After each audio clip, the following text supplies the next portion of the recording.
Ça veut dire quoi? Une femme, moins elle souffre trop, mieux c'est.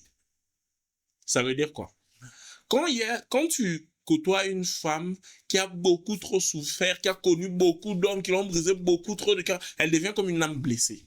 C'est des symptômes d'une personne qui a été trop brisée. Ça veut dire, ces personnes-là, quand elles sont trop brisées, à peine tu la touches comme ça, tu touches une blessure, elle réagit excessivement. Je sais pas si tu vois un peu.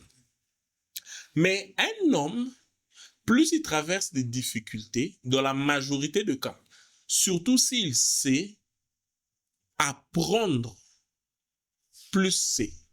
Et mieux c'est, je veux dire. Un homme solide, un vrai homme, dans la majorité des cas, dans les temps anciens, c'était un homme qui a quand même des cicatrices et puis qui sait discerner les biens du mal et qui choisit le bien. Ça veut dire quoi? Je vais donner par exemple un exemple. Comme je suis en train de dire, moi, mon premier travail dans la vie, c'était pour un supermarché qui s'appelait Target.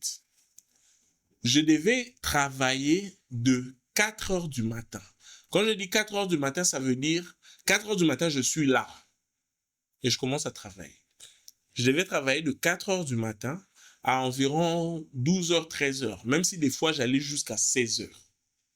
Et quand je partais, je devais aller en vélo parce que s'il fallait que je marche, si déjà il n'y avait pas de transport pendant cette période-là, s'il fallait que je marche, c'était compliqué. L'idéal aurait été que quelqu'un qui a une voiture vienne me déposer, mais c'était juste pas faisable. Donc j'y allais en vélo et des fois j'allais tellement rapidement que je tombais. Parce que tu vois, le temps en train de rouler, le pneu cogne quelque chose par mégarde, tu tombes. À un moment donné, j'avais essayé de commencer à y aller par footing, mais ça faisait que le temps que j'arrive le temps que j'arrive au travail, j'étais transpirant et c'était pas très hygiénique ou agréable pour tout le monde. Mais j'ai commencé là-bas. En commençant, là, ça a pas, pendant ce temps-là, j'avais peut-être 22 ans ou quelque chose comme ça. J'étais pas encore un vrai homme, mais je ne le réalisais pas. Je ne le réalisais pas encore.